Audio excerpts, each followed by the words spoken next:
Hey guys, welcome back. So, went out to the deer camp and we have a problem.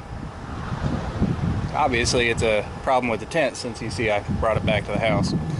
Now, this is, I guess you can say, a common problem, but it's not super common unless you're talking about tent failures. And it's this. See all that? And it's even worse on this side. Yep. So what this is called Eave rot, right? Where the eaves of the tent start rotting away. And it's caused by neglect. Now, I didn't intend to neglect my tent, obviously. I take pride in taking care of my things, and this hurts.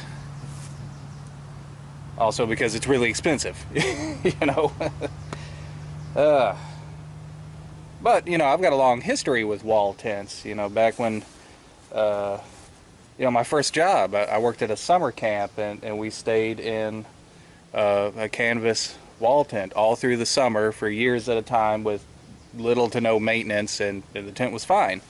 When I was in the military, you know, we had the temper tents, and I saw those temper tents set up for literally years at a time with little to no maintenance, and they were fine. So when it came to this tent, I kind of thought that it would be about the same. Now, most of you guys know that whenever I get done hunting, I normally pack the tent up and put it in a waterproof container. And that's exactly what I would have done, but towards the end of last deer season, you guys remember I went out to a deer camp and I didn't get anything, so I intended on coming back pretty quick, so I left the tent set up, and then December came and boom, we got hit by an EF3 tornado. Now, if you're an emergency management director, that means your deer season is gone. Right, it wiped out the whole north end of the county seat. The city hall was gone. It was blown away. The fire department, everything, and it takes a long time for a community to recover from that. We kind of say in general somewhere around 500 days or so. So the better part of 2 years. We're still working on it, but things have gotten, for the most part, knock on wood, you know, back to normal. So I didn't have a chance to take down the tent. Didn't even have a chance to check on it until the spring. And when I came out in the spring, it looked great. It looked just the same way like I had left it. So I had thought about taking it down at the time and throwing it in that waterproof trunk that I had out there that I always kept the tent in. But that trunk was no longer waterproof. There was standing water in it. So I decided the best thing to do would be to leave the tent setting up. That way, if it got wet, it was still standing and it could dry out. And since it looked good, and with the history of you know, canvas tents that I have, and them staying out for years at a time and being fine, I thought it would be okay.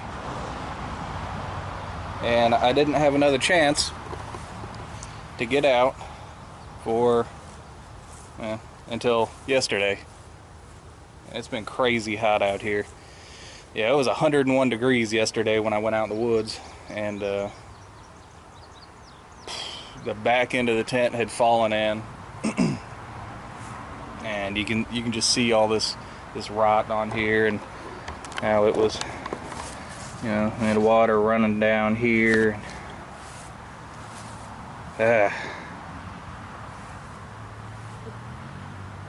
So that's no good. So I gathered it up and I brought it back here, and I was hoping that this was just stains. Leaves had collected all along in here, and water, and I was hoping it was just, you know, just dirt.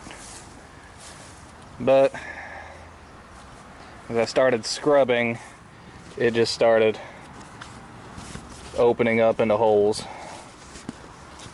So yeah, it's rotted pretty well through. We can look on the inside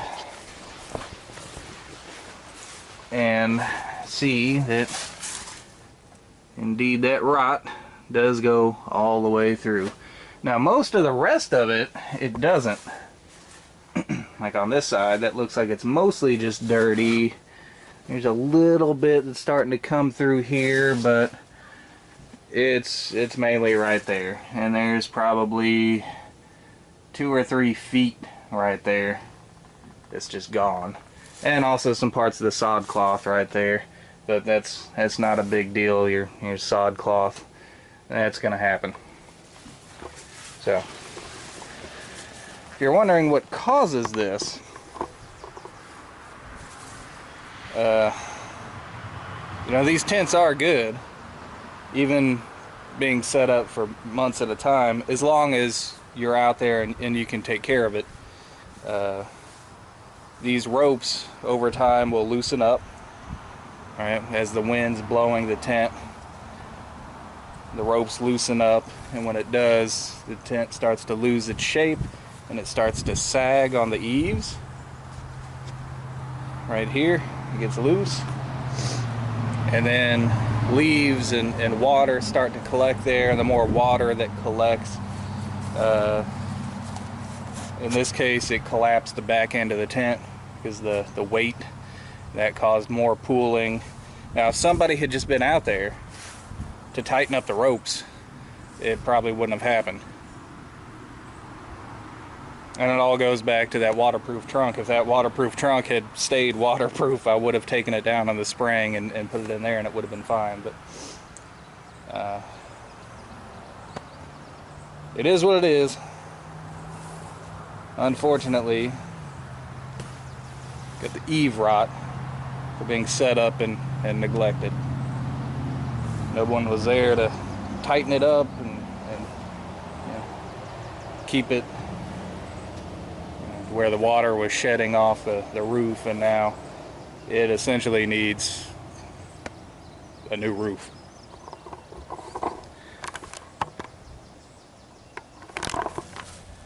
Also, you normally stake down the corners to set this up, and every single one of these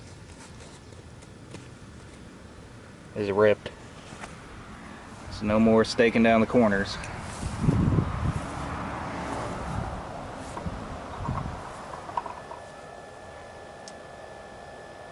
Well, unfortunately, I don't think it could be repaired. You see, it would need a whole new roof, basically. And it's a shame. So, we got a couple options. The option that I think I'm going to go with is just keep it as best as I can, and since, you know, all the rot is actually on the roof, the holes are on the roof, I could still probably make it through this deer season as long as I put a tarp up over the roof here and try to close up those holes as best as I can so the bugs don't get in. But, you know, that's just a temporary solution. Eventually those holes are going to open up, and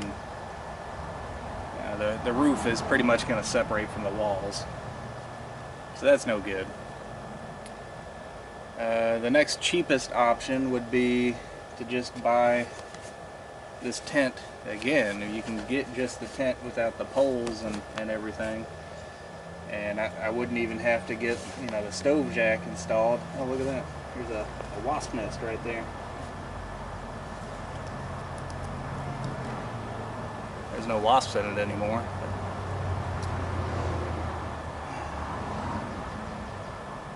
But yeah, I could just get the basic tent. I could cut the stove jack out of this one and put it where I want it on the new tent, which originally I wanted this on the roof, not on the side, but they kind of misunderstood me whenever I was ordering this, and they put it right here, which was no big deal. Having the stove jack, you know, come out of the side, you just get a couple 90-degree turns in your stovepipe, and it makes it easier to tarp the tent, you know. because you don't have to worry about the stovepipe coming up through the tarp. You don't have to cut a slit in it or anything, just use a regular old tarp. But I could cut this one out, throw it on the roof of the new one, sew it in, and it would be good. Now that option, you know, just the tent itself, I've got 2 sets of these poles, one that came with this one that I ordered, and another one that I had made that I keep out at the deer camp. So I'd already have everything that I need,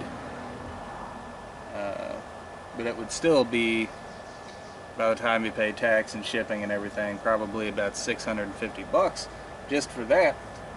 And although I like this tent, if I were to do it all over again, I would prefer something with taller walls, right? I mean, this only has 3-foot walls. That's really short. And the peak height is 6'4", but you've got a 2x4 up there as a ridge pole, so that brings it down to 6 foot, and I'm about 5'10", so there's just barely enough room, once I get my boots and my hat on and everything, to walk around right in the middle of the tent. And even if I'm sitting down on my cot towards the end here, a lot of times my head still hits the roof. So that, even though it's a pretty big tent, it's got a big floor, you know, footprint, a 10x12. There's just not a whole lot of usable room in there, you know what I mean? Just because that aggressive slant on that roof, because you've got such short walls. Now a place like the Wall Tent Shop, you know, they have standard 5-foot walls, right? Their peak height is over 7 foot. So you could easily walk around in the middle, and you can get pretty close to the wall before your head starts bumping up against the ceiling. Also, their stove holes are already installed, and they install them on the roof, pretty much in the same spot where I wanted this at, you know.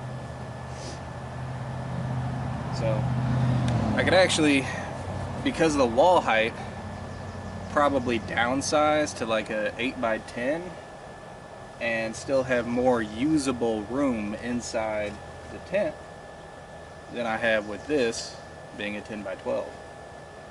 And maybe it would even be lighter and easier to carry around. So yeah, I learned a lot of lessons having this tent, and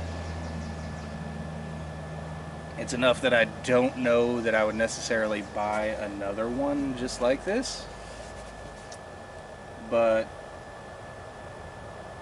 the next cheapest option, going up to something with taller walls and a taller roof and a smaller footprint with more usable room on the inside, oh, that's going to be about $1,200, and that's